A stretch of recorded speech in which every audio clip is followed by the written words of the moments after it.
ছুমছাম নির্জন এক উপত্যকায় উঁচু পাহাড়ের নির্জন অংশে এক রূপবতী যুবতী মেয়ে একা থাকত। চারপাশের জীর্ণ পুরনো কাপড়ের তৈরি এক ছোট্ট কুঁড়েঘরে ছিল তার নিবাস। বহু বছর ধরে তার কাছে কেউ আসেনি। একদিন সন্ধেবেলা সে পাহাড়ের একটি উঁচু চূড়ায় বসেছিল। যখন নিচ থেকে পায়ের শব্দ শুনতে পেল, সে উকি মেরে দেখল যে একজন বয়স্ক মানুষ হাতে একটি ছোট তেলের শিশি নিয়ে উপরে উঠছে। এত বছর পর কাউকে আসতে দেখে তার বুক ধরভর করে উঠল। সে ডেকে বলল, শুনুন, এদিকে আসুন। বয়স্ক লোকটি তার কণ্ঠস্বর শুনে থমকে দাঁড়ালেন। তারপর ধীরে ধীরে উপরে উঠতে লাগলেন। মেয়েটি তার দিকে এগিয়ে গেল। যখন তিনি চূড়ায় পৌঁছালেন, মেয়েটি তার হাত ধরে তাকে একটি নির্জন পাথরের দিকে নিয়ে যেতে লাগল। বৃদ্ধটি অবাক হয়ে বললেন, কোথায় নিয়ে যাচ্ছ আমাকে? কেন আমার হাত ধরেছ? মেয়েটি কিছু বলল না। সে শুধু দৃঢ়ভাবে হাত ধরে থাকল। যখন তার একটি উঁচু নির্জন পাথরের কাছে পৌঁছাল, বৃদ্ধটি বললেন, আমি একজন মালিশকারী। মেয়েটির মুখে হালকা হাসি দেখা গেল। আপনি কি আমার পায়ের মালিশ করে দিতে পারেন? বৃদ্ধটি ইতস্তত করলেন, আমি তো পুরুষদের মালিশ করি, তুমি তো মেয়ে। মেয়েটি হঠাৎ নিজের হাঁটুর পিছনের অংশ ধরে বসে পড়ল। ওহ, খুব ব্যথা হচ্ছে। বৃদ্ধটি তার কাছে এসে বললেন, কোথায় ব্যথা, দেখাও। তিনি আস্তে আস্তে হাঁটুতে তেল লাগিয়ে মালিশ করা শুরু করলেন। মেয়েটি চোখ বন্ধ করে নিল। তার মুখে এক প্রশান্তির ভাব দেখা গেল, যেন কোনো উদ্দেশ্যর প্রথম ধাপটি সম্পূর্ণ হয়েছে। রাত গভীর হতে শুরু করলে বৃদ্ধ লোকটি উঠে নিচে নামতে লাগলেন। মেয়েটি তাকে থামাল। এত অন্ধকার হয়ে গেছে, আজ এখানেই থেকে যান। তিনি কিছু ভেবে থেকে গেলেন। তারপর দুজনে আবার পাহাড়ের চূড়ায় তার কুঁড়েঘরের কাছে পৌঁছাল। বৃদ্ধটি দেখলেন, এটা তো খুব ছোট কুঁড়েঘর, এখানে মাত্র একজন মানুষ ঘুমাতে পারে। মেয়েটি হেসে বলল, তাহলে আমরা বাইরে পাথরের উপরেই ঘুমিয়ে পড়ি। সে একটি মাদর বিছিয়ে বৃদ্ধটিকে বসতে বলল। বসার সময় মেয়েটির চোখ তার তেলের শিশির ওপর পড়ল। সে জিজ্ঞাসা করল, মালিশ করার জন্য আপনি কত টাকা নেন? বৃদ্ধটি বললেন, যে যা দেয়। মেয়েটি হাসল। তারপর কুঁড়েঘরের ভিতরে গিয়ে কাঠ নিয়ে আসল, আগুন জ্বালালো এবং দুটি ডিম সিদ্ধ করে তার সামনে রাখল। বৃদ্ধটি বললেন, এটার কি দরকার ছিল? মেয়েটি বলল, খুব ঠান্ডা, এটা খেয়ে নিন, শক্তি পাবেন। বৃদ্ধটি চুপচাপ ডিমগুলো খেতে থাকলেন। সে জিজ্ঞাসা করল, তুমি খাবে না? মেয়েটি উত্তর দিল, আমার ঠান্ডা লাগে না, এটা আপনার জন্য। বৃদ্ধটি তার কথা বুঝতে পারলেন না, কিন্তু তিনি দুটি ডিমই খেলেন। রাত গভীর হওয়ার সাথে সাথে তারা দুজনেই মাদুরের উপর শুয়ে পড়ল এবং ঘুমিয়ে পড়ল। সকালের হালকা রোদ পাহাড়ে ছড়িয়ে পড়ছিল, কিন্তু বৃদ্ধ মালিশকারী তখনও গভীর ঘুমে ছিলেন। মেয়েটি চুপচাপ উঠে কাছে একটি উঁচু পাথরের উপর গিয়ে নিজের হাত ধরে বসল। হঠাৎ সে জোরে জোরে চিৎকার করতে লাগল, আরে আমার হাত, যেন আগুন ধরে গেছে। তার ব্যথার চিৎকার শুনে বৃদ্ধটি চমকে উঠে বসল। সে হাঁটু গেড়ে বসল। কোথায় ব্যথা? মেয়েটি তার বাহু দেখাল। বৃদ্ধটি সাবধানে সেটা স্পর্শ করল এবং তেল লাগিয়ে মালিশ করা শুরু করল।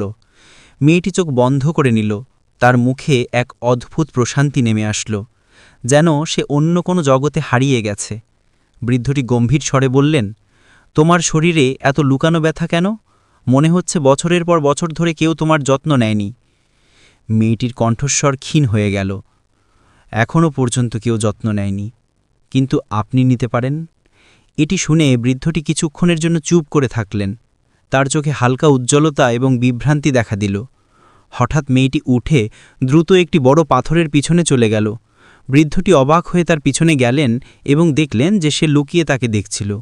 এখানে কেন বসে আছো তুমি? সে জিজ্ঞাসা করল। মেয়েটি বলল, এই জায়গাটা কত শান্ত, এখানে শুধু তুমি আর আমি আছি। তারপর সে গম্ভীর হয়ে বলল, এবার বলো তোমার উদ্দেশ্য কি? এখানেই থাকবে নাকি ফেলে যাবে? বৃদ্ধটি কিছু বললেন না। তাদের মধ্যে কিছু মুহূর্তের নীরবতা ছিল। তারপর মেয়েটি উঠল। তার মুখে দুষ্টুমি ভরা হাসি দেখা গেল। চলো, আজ আমি তোমাকে কিছু বিশেষ জিনিস খাওয়াবো, তুমি আমার প্রথম অতিথি।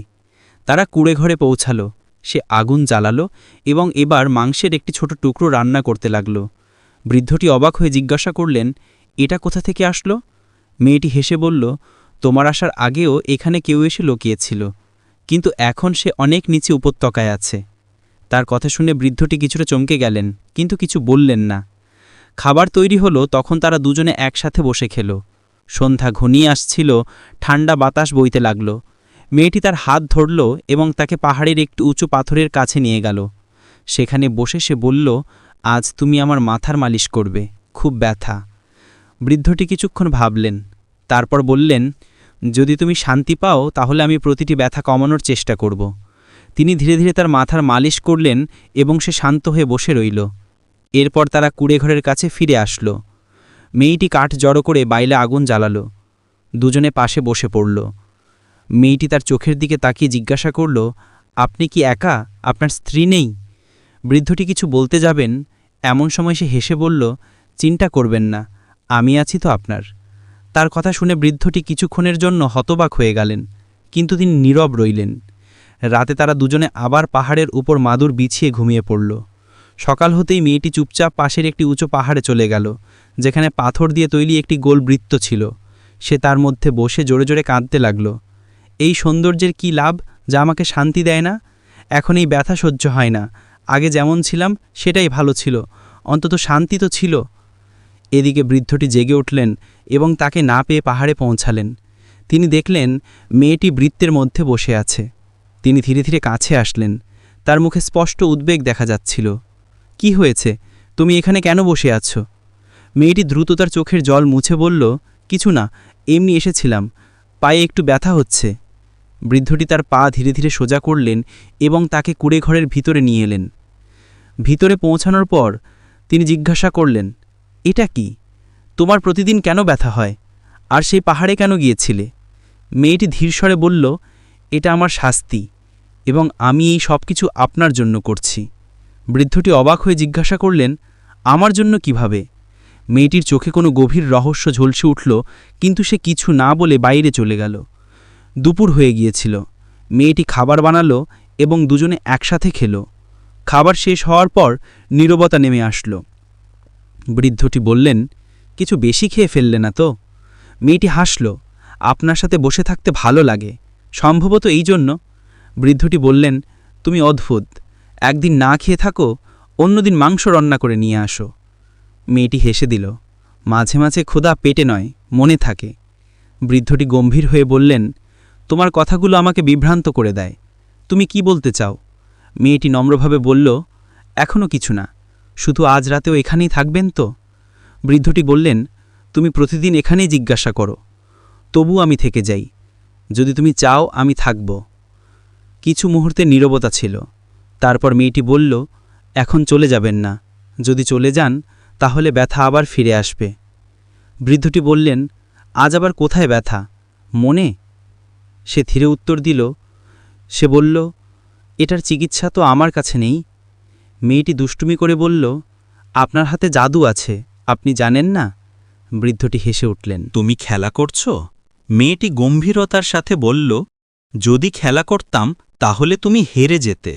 তারপর সে বলল, চলো তোমাকে একটি জায়গা দেখাই। তারা পাহাড়ের অন্যদিকে একটি ছোট গুহায় গেল। বৃদ্ধটি বললেন, এখানে তো অন্ধকার। এই জন্যই আমাকে পছন্দ করে। এখানে কোনো মুখ নেই, কোনো আয়না নেই। এই গুহাটা তোমার জন্য নয়, আমার অতীতের জন্য।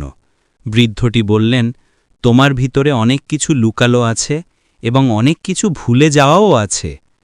আমার এখন আর স্মৃতি রাখার বয়স নেই। মেয়েটি তার কাঁধে মাথা রেখে বলল, স্মৃতি বয়সের সাথে নয়, মনের সাথে লেগে থাকে। তুমি আমাকে বদলে দিচ্ছ। না, তোমাকে ফিরিয়ে আনছি। সকালে মেয়েটি আবার সেই গোল বৃত্তের কাছে বসেছিল। বৃদ্ধটি কাছে এসে বললেন, এখানে প্রতিদিন কেন আসো? এই জায়গাটা শান্ত এবং এই নীরবতায় নিজের কণ্ঠস্বর শোনা যায়। আজ সে বলল, আমার বাম কাঁধে ব্যথা, একটু দেখে দিন। বৃদ্ধটি মালিশ করা শুরু করলেন। এখানে তো ঠান্ডা, ব্যথা কেমন? কিছু ব্যথা শরীরে নয়, আত্মায় হয়। মেয়েটি চোখ বন্ধ করে নিল। যখন আপনি স্পর্শ করেন সবকিছু থমকে যায়। আমি তো শুধু তেল লাগাই, এত প্রভাব কেন? আপনি জানেন না আপনি আমার জন্য কি? সে তাকে একটি পুরানো ঝর্ণার কাছে নিয়ে গেল। আগে কেন দেখাওনি? কারণ এই জায়গাটা শুধু তাদের জন্য যারা ভিতরে প্রবাহিত হওয়ার সাহস রাখে। বৃদ্ধটি বললেন, আজ তোমাকে অন্যরকম লাগছে। আর আপনি? আপনি কি প্রতিদিন একই থাকেন? আমি প্রতিদিন বদলানোর চেষ্টা করি, কিন্তু ভিতরে একই থাকি। বৃদ্ধটি ধীর এবং ভারী স্বরে জিজ্ঞাসা করলেন, যেন তিনি উত্তর আগেই জানতেন, কিন্তু তবুও শুনতে চাইতেন। মেয়েটি একটি দীর্ঘশ্বাস নিল, তার চোখ নিচু হয়ে গেল, তার কণ্ঠে হালকা কাঁপুনি ছিল। যারা নিজেকে ঘৃণা করে, যারা আয়নায় নিজের মুখও দেখতে পারে না, যেন নিজের ছায়া একটি বোঝা হয়ে গেছে, বৃদ্ধটি তাকে দেখতে থাকলেন। তাদের দুজনের মধ্যে স্থির নীরবতা ছড়িয়ে পড়ল। পাহাড় থেকে আসা ঠান্ডা বাতাস তাদের মাঝখান দিয়ে বইছিল, কিন্তু কেউ কিছু বলল না। শেষে বৃদ্ধটি ধীরে ধীরে জিজ্ঞাসা করলেন, এই সব কিছু তুমি কিভাবে সহ্য করো? মেয়েটির কণ্ঠস্বর ধীর কিন্তু স্পষ্ট ছিল। সহ্য নয়, সম্ভবত অপেক্ষা। কিসের অপেক্ষা? আপনার নীরবতা ভাঙার। তার ঠোঁটে কাঁপুনি ছিল, তার চোখের পাতার কোণায় আর্দ্রতা ঝলমল করছিল। বৃদ্ধটি শুধু তাকে দেখতে থাকলেন, যেন তিনি তার চোখে কোনো পুরানো গল্প পড়ছেন। পরের দিন সকালে যখন আকাশে হালকা আলো ছড়িয়ে পড়ল এবং পাহাড়ের চারপাশে কুয়াশার পাতলা স্তর ভাসছিল, মেয়েটি আবার সেই উঁচু চূড়ায় পৌঁছাল। সেই গোল বৃত্তের ভিতরে বসল এবং চোখ বন্ধ করে ধীরে ধীরে বিড়বিড় করতে লাগল, আমি আমার পাপ থেকে তওবা করছি, আমি আমার ভুল স্বীকার করছি, শুধু আমার শান্তি ফিরে আসুক। এই রূপ, এই যৌবন আমার দরকার নেই। তার কণ্ঠে ক্লান্তি, ভয় এবং আশা সব কিছু মিশেছিল। এরই মধ্যে পিছন থেকে বৃদ্ধের পায়ের শব্দ আসলো। তিনি চুপচাপ কাছে আসলেন, তার কথাগুলো শুনতে থাকলেন। তোমার চোখে এমন কিছু আছে যা আমি বহু বছর আগে অন্য কারো মধ্যে দেখেছিলাম। অবশেষে তিনি বললেন, কার মধ্যে? মেয়েটি ধীর স্বরে জিজ্ঞাসা করল। একজন নারী, খুব সুন্দরী, খুব জেদি, কিন্তু মনের দিক থেকে অত্যন্ত নরম। তার চোখেও এই বোঝা ছিল, যেন কোনো ভারী রহস্য লুকানো ছিল। মেয়েটি চোখ ফেরানোর চেষ্টা করল, কিন্তু বৃদ্ধের গভীর দৃষ্টি থেকে বাঁচতে পারল না। আমি জানি তুমি কিছু লুকাচ্ছ, বৃদ্ধটি বললেন, কিন্তু আমি অপেক্ষা করতে পারি, যতক্ষণ না তুমি নিজে সব কিছু বলতে প্রস্তুত হও। তখনই দূরে আকাশে তীব্র বিদ্যুৎ চমকালো এবং পরের মুহূর্তেই বৃষ্টির ফোঁটা তার মুখে পড়তে লাগল। মেয়েটি হালকা কাঁপল। আপনি কোনো মহিলার কথা বলছিলেন? বৃদ্ধটি কিছু মুহূর্ত চুপ থাকলেন, তারপর ধীরে ধীরে বললেন, সে চলে গেল এবং আমি বছরের পর বছর তার ফিরে আসার অপেক্ষা করতে থাকলাম। মেয়েটির চোখ জলে ভরে আসলো।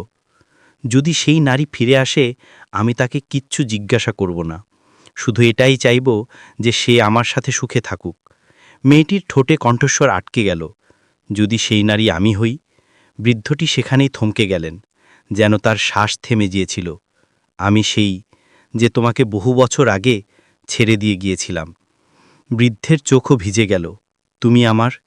মেয়েটি চোখ নামিয়ে নিল। হ্যাঁ, আমি আপনার স্ত্রী, সেই যে আপনাকে একা ছেড়ে দিয়ে গিয়েছিল। বাতাস যেন থমকে গিয়েছিল, যেন পাহাড়গুলোও শুনছিল। মেয়েটি ধীর স্বরে বলল, আমি ভয় পেয়েছিলাম যে আপনি হয়তো আমাকে ক্ষমা করবেন না। বৃদ্ধটি এগিয়ে গিয়ে তার কাপা হাত ধরে নিলেন। মেয়েটির চোখ থেকে জল গড়িয়ে পড়তে লাগল। আমি শুধু আপনার জন্য সবসময় সুন্দরী থাকতে চেয়েছিলাম, কিন্তু এই চাওয়াই আমার কাছ থেকে সব কিছু কেড়ে নিয়েছে। তোমার সাথে কি হয়েছিল? আজ সব সত্যি বলো, বৃদ্ধটি বললেন। মেয়েটি দীর্ঘশ্বাস নিল। সেদিন আমি একা বেরিয়ে পড়েছিলাম। মনে ইচ্ছা ছিল যে আমি পৃথিবীর সবচেয়ে সুন্দরী নারী হব। হাঁটতে হাঁটতে একটি নির্জন মাঠে পৌঁছালাম, যেখানে একটি পুরানো ভাঙা কুঁড়েঘরে আমি একটি অদ্ভুত মহিলার দেখা পেলাম, যে কালো জাদু করত। সে বলল, যদি যৌবন চিরকাল রাখতে হয় তাহলে একটি মূল্য দিতে হবে। আমি কিছু না ভেবেই রাজি হয়ে গেলাম। সে আমাকে তাবিজ দিল, মন্ত্র শেখালো এবং বলল যে প্রতি মাসে কোনো একটি জীবিত জিনিসের রক্ত নিজের শরীরে লাগাতে হবে। প্রথমে ছোট পাখি দিয়ে শুরু করলাম, তারপর খরগোশ, তারপর ছাগল এবং তারপর। তার কণ্ঠস্বর ধীর এবং কাঁপতে লাগল। তারপর আমার শরীরে অদ্ভুত ব্যথা শুরু হয়ে গেল, যেন ভিতরে কিছু পচে যাচ্ছিল। কখনো কোমরে তীব্র ব্যথা, কখনো হাতে জ্বালা, কখনো হৃৎস্পন্দন থেমে যাওয়ার মতো। তখন আমি একজন ওঝার কাছে গেলাম। তিনি সবকিছু শুনে বললেন, তুমি প্রকৃতির সাথে বিদ্রোহ করেছ, এখন ক্ষমা শুধু তওবা দিয়ে মিলবে। তোমাকে একা পাহাড়ে গিয়ে থাকতে হবে এবং তোমার পাপের জন্য তওবা করতে হবে। তিনি এটাও বললেন যে যাকে তুমি ছেড়ে দিয়েছ তাকে ফিরিয়ে আনো, তোমার স্বামীকে, যার মন তুমি ভেঙেছ তার সেবা করো, তার নীরবতার ঋণ শোধ করো। বৃদ্ধের চোখে জল ভাসছিল। তিনি হেসে তার হাত ধরে নিলেন এবং বললেন, তুমি যে পাপগুলো করেছ সেগুলো স্বীকার করাই সবচেয়ে বড় তওবা। পাথরের ওপর আবার কুয়াশা নেমে আসছিল, কিন্তু এবার তাদের মধ্যে কোনো পর্দা ছিল না, কোনো মিথ্যা ছিল না। হঠাৎ মেয়েটির শরীরে একটি ঝাঁকুনি অনুভব হলো এবং সে আগের মতোই হয়ে গেল। খুব বেশি সুন্দরী তো নয়, কিন্তু এখন তার মন এবং শরীর দুটোই শান্তি পেয়েছিল। তারপর তারা দুজনে সেখান থেকে নিজেদের বাড়িতে ফিরে আসলো এবং সুখে জীবন কাটাতে লাগলো।